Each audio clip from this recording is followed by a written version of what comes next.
Hello বন্ধুরা, আজকে আমি বানাচ্ছি মালাই চিকেন কোরমা।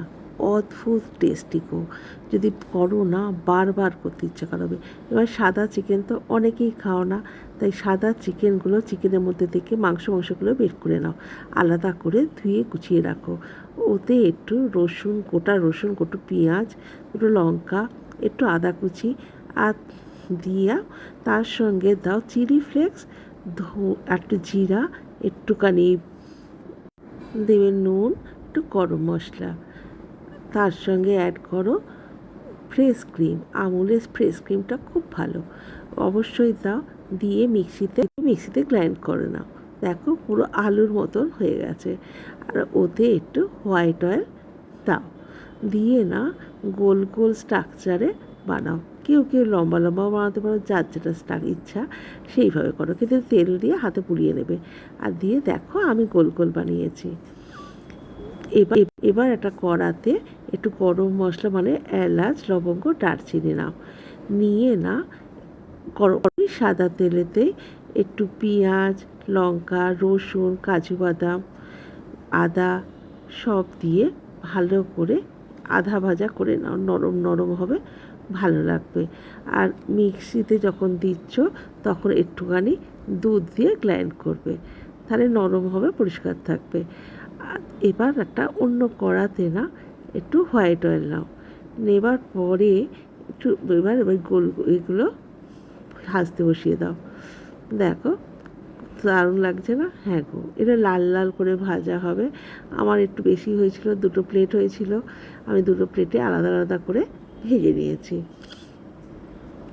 এবার ওই মিক্সার গ্রাইন্ডে যে মশলাটা করেছিলাম ওই সাদা তেলটাতেই আমি দিয়ে দিলাম। ভালো করে দেখো সমস্ত মশলা দেওয়া আছে, বেশি আহামরি অনেক মশলা এখানে লাগে না। নাড়াচাড়া করো, করার পরে একটুখানি জিরা, গরম মশলা আর নুন দিয়ে আবার একটুখানি নাড়াচাড়া করো। একটুখানি ফ্যাটানো টক দই দেওয়া হবে।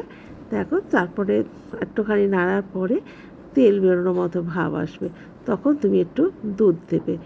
দুধটা দিলে না ওই যে গ্রেভি গ্রেভি ভাবটা আসবে। এবার একটুখানি ফুটে গেলে এবার ওইগুলো তুমি দিয়ে দাও, চিকেনের টুকরোগুলো দেওয়ার পরে একটুখানি দেখো, এরপর একটুখানি ধিমে আছে হবে, আস্তে আস্তে প্রায় 7 মিনিটের মতন আস্তে করে ফুটবে। তারপরে ওতে তেল মতো সাইড দিয়ে যখন তেল বেরিয়ে আসার মতন হয়ে আসে না, এটা জুসি জুসি ভাব রাখার জন্য কিন্তু দুধটা একটু থাকবে, ধিমে আছে দেবে। আর তারপরে ওতে দেবে একটু ফ্রেশ ক্রিম। আবার ফ্রেশ ক্রিমটা দাও বলে না আরও টেস্টি, খুব অদ্ভুত টেস্টি। যদি এটা খাও না বারবার করতে ইচ্ছা করবে। আর রুটি দিয়ে, পরোটা দিয়ে তো অদ্ভুত লাগে। আর সব শেষে একটু কসুরি মেথি ছড়িয়ে নাও, দিয়ে 2 মিনিট চাপা দিয়ে রাখো। তারপর রুটির সঙ্গে গরম গরম খাও, সত্যি অপূর্ব অপূর্ব। আমি নিজে করে বলছি, আমি 2 দিন ধরে খেয়েছি, এত ভালো লেগেছে। তোমরাকে বলছি তোমরা অবশ্যই করো, সাদা মাংসগুলো দিয়ে দারুণ লাগবে এরকম বানানো।